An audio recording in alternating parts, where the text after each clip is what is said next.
Hey there, Agile Adventurer. Just a quick question. What if, for the price of a fancy coffee or half a pizza, you could unlock over 700 hours of the best Agile content on the planet? That's audio, video, e-courses, books, presentations, all that you can think of. But you can also join live calls with world-class practitioners and hang out in a flame war-free and AI slop-clean Slack with the sharpest minds in the game. Oh, and yes, you get direct access to me, Vasco, your Scrum Master Toolbox podcast. No, this is not a drill. It's the Scrum Master Toolbox membership.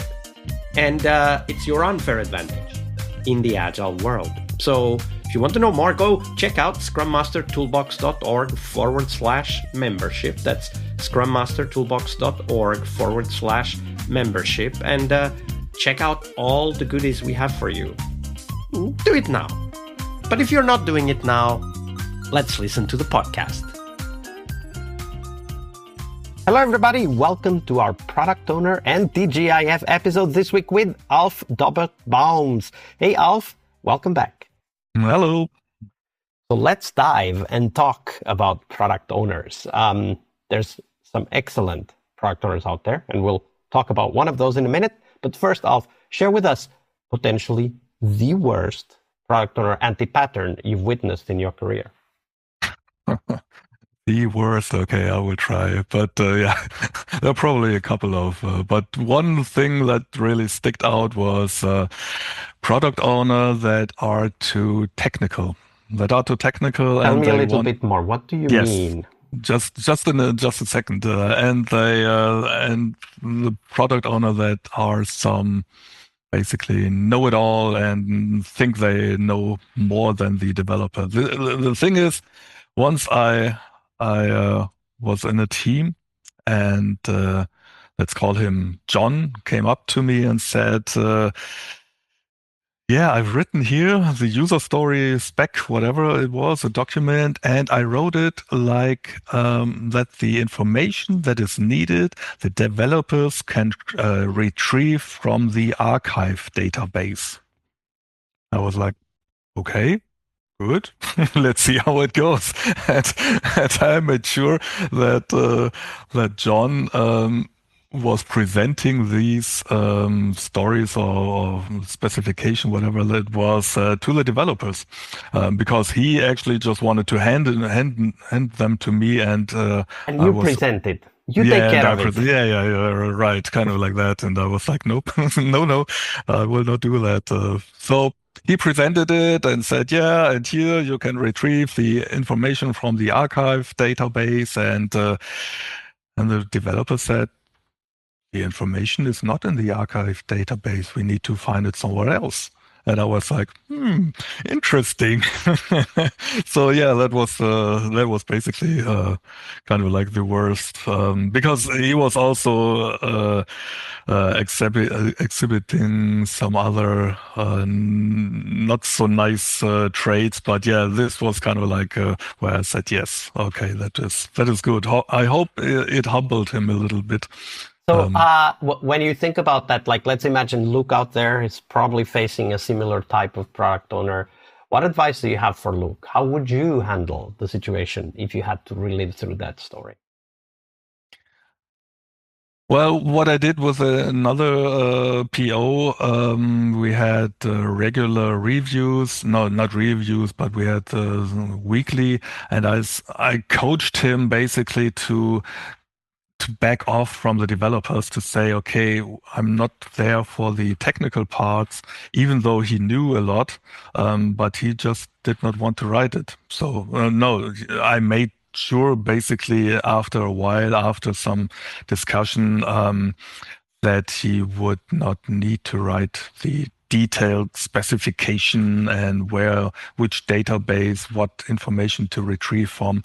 And yeah, basically it is also good for that PO because he has less work that way, because he does not need to do the work of the developer, because the developer, they are very much closer to the system that they are building than the BA or proxy PO or the PO.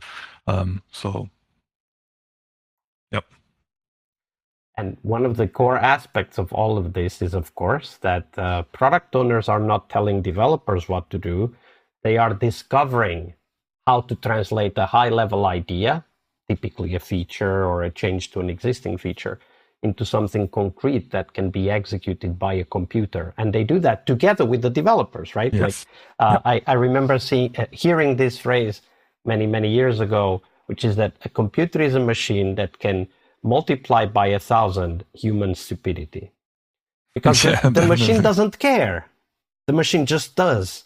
And the role we have as humans is to do the translation. Okay, if the user wants to buy a gift to their spouse, this is what the software must do. Right? And we need to be able to translate this to worlds, the real world with real users, with real goals, and then the actual technical implementation of how we help them reach those goals. Right. And if there's no communication between product owner and the development, there is no way to convey the goal, right? At best, we get a specification, which may or may not, we have no way of knowing, help the user reach their goal. Yep, definitely. Yep. Luckily, there are some great product owners out there who show how this should be done. So I'll share with us the best product owner that you've ever worked with. How did they work? Well, it's basically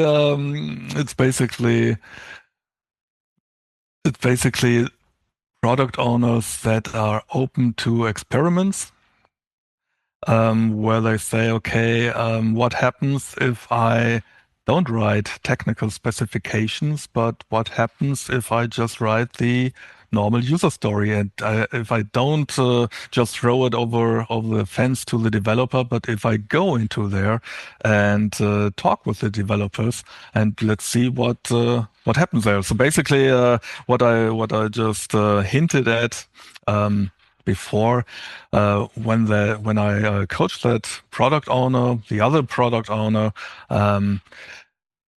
she was willing to say, okay, let's ditch the technical part and let's see what happens. And I think that's a very good trait in a product owner, if that person experiments and says, okay, let's see what happens, and hopefully it goes well. So that's basically what I think is a very good product owner. Besides, of course, writing just user stories and leave the technical stuff to the technical people, basically. So just say, okay, because I see a lot of times a tendency of POs to go into the technical things and to write exactly, the button must be there, or afterwards needs to be a shift into blah, blah, blah. And so it is also very hard for the product owners to not go into the technical details, because I don't know, my explanation would be it gives a little security for the PO if he goes also into the technical things, because then he knows what she describes. So for me, what is really interesting in this, I would call it natural dynamic of diving into the details, is that we very often forget that value in software is not in the details at all. It's in the translation, right? Like it's in understanding what are the consequences of any technical detail, whatever that technical detail might be. What have you learned from your experience of that we can replicate on our own about keeping that conversation at the right level? Just enough details so that we can validate, is this in the right direction, but not too many details that would detract from understanding the goal in the first place. For the PO, you mean, or? For the system, right? The PO and team system. Okay, and your question was again? I'm sorry. How do we keep the conversation at the right level so that there's enough details to validate we're still going in the right direction, but not so many details that we forget what was the goal in the first place? Well, basically, usually the developers have a very good understanding what detail and what level of details they need to accomplish that goal. So, and we talked about goals a couple of times already. The PO should also go with the goal into the conversation, kind of like, okay, what do I want to achieve with this? This is basically the format of the user story. What do I want to do with this feature? And there are always a couple of ways how to accomplish that goal. And yeah, so that's my experience, that usually the developers know have a very good understanding of the details levels to be what they need to know before. And of course, if the PO and the developers have a good rapport, then also the PO can go to the developers and is not afraid that he or she is being screamed at, or that the developers can also say, okay, I have a question. Can you answer that for me? So it's basically what you mentioned. It's communication and talking with each other. So, and great facilitation in most cases. Yep. Alf, it's been a pleasure to have you with us this week. Unfortunately, we're getting close to the end, but before we do go, do tell us, where can people find out more about you and the work that you're doing? Well, basically, you can contact me just on over LinkedIn, I guess. That would be probably the easiest, I guess. So and we'll put Alf's LinkedIn page in the show notes to make sure that everybody can reach out, and why not ask follow-up questions, exchange ideas. That's how we learn as a community. Yes, definitely. Alf, it's been a pleasure. Thank you very much for being with us and for your generosity with your time and your knowledge. Yeah, definitely. Thank you very much for hosting me. All right, I hope you liked this episode. But before you hit next episode, here's the deal. This podcast is powered by people like you, the members who wanted more than just inspiration. They wanted real tools and real connection to people who are practicing Agile every day.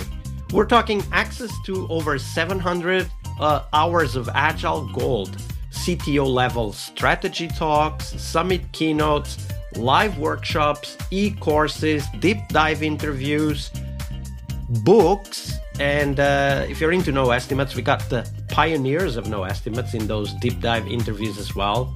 Agile business intelligence, creating product visions, coaching your product owner courses, you name it.